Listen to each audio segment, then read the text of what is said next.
राधे राधे भक्तों। आज हम आपको सुनाएंगे माघ मास का अध्याय 3। आपको अगर वीडियो अच्छी लगे तो लाइक शेयर सब्सक्राइब करना ना भूलें। राजा दिलीप कहने लगे कि महाराज, यह पर्वत कितना ऊंचा और कितना लंबा चौड़ा है। तब वशिष्ठ जी कहने लगे कि 36 योजन 1 योजन 4 कोस का होता है।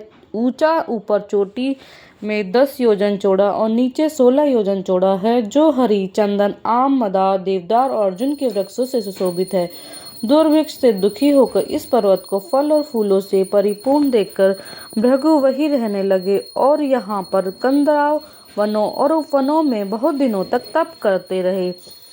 संपूर्ण मास पूर्ण कथा और महात्म्य। इस प्रकार जब भृगु ऋषि वहां पर अपने आश्रम पर रह रहे थे तो एक विद्याधर अपने पत्नी सहित उतरा। वे अत्यंत दुखी थे। उन्होंने भृगु ऋषि को प्रणाम किया और ऋषि के बड़े मीठे स्वर में उनसे कहा कि हे विद्याधर, तुम बड़े दुखी दिखाई देते हो, क्या इसका क्या कारण है? तब विद्याधर कहने लगे कि महाराज, पुण्य के फल को पाकर, स्वर्ग पाकर तथा देवतुल्य शरीर पाकर भी मेरा मुख व्याघ्र जैसा है।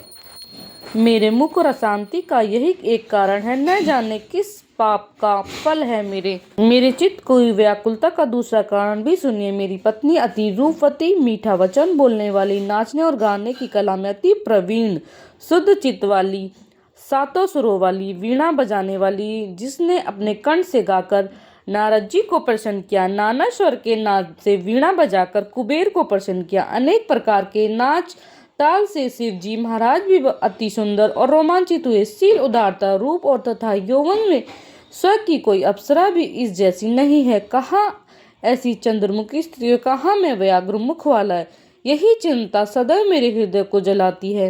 विद्याधर ने ऐसे वचन सुनकर तीनों लोकों की भूत, भविष्य और वर्तमान की बात जानने वाले तथा दिव्य दृष्टि वाले ऋषि कहने लगे कि हे विद्याधर, कर्म के विचित्र फलों को प्राप्त होकर ज्ञानी पुरुष भी मोह को प्राप्त हो जाते हैं। मक्खी के पैर जितना भी विष भी प्राण लेने वाला हो जाता है। छोटे छोटे पापों का फल भी अत्यंत दुखदायी हो जाता है। तुमने माघ मास की एकादशी का व्रत करके द्वादशी न आने पर शरीर में तेल लगाया, इसी पाप क्रम से व्याघ्र हुए। एकादशी के दिन उपवास करके द्वादशी का तेल लगाने से राजा पुरुरवा ने भी कुरूप शरीर पाया था। तब वह अपने कुरूप शरीर को देखकर दुखी होकर हिमालय पर्वत पर देव सरोवर के किनारे पर गया।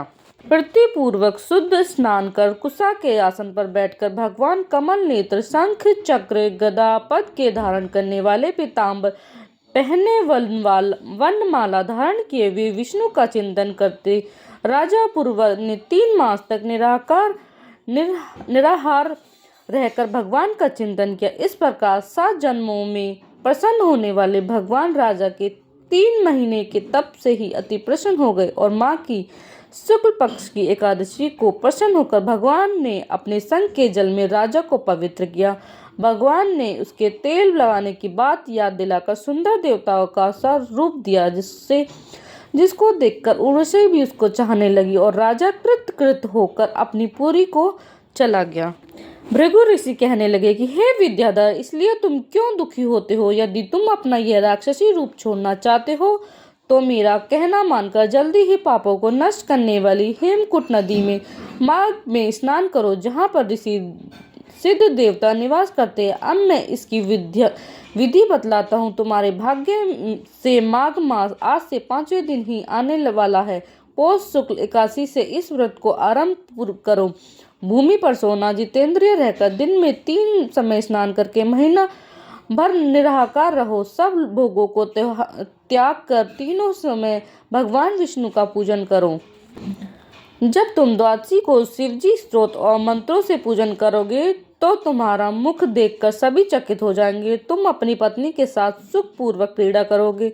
माघ मास के प्रभाव को जानकर सदा माघ में स्नान करो। पाप दरिद्रता से बचने के लिए मनुष्य को सदा यत्न से माघ मास का स्नान करना चाहिए। स्नान करने वाला इस लोक तथा परलोक सदा सुख पाता है। वशिष्ठ जी कहते हैं कि हे दिलीप, भृगु जी ने यह वचन सुनकर वह विद्याधर अपनी स्त्री सहित उसी स्थान पर पर्वत के झरने में माघ का स्नान करता रहा और उसके प्रभाव से उसका मुख देव सदृश हो गया और वह मणिग्रीव पर्वत पर आनंद से रहने लगे। भृगु जी भी नियम की समाप्ति पर शिष्यों सहित इवा नदी के तट पर आ जाए। राधे राधे।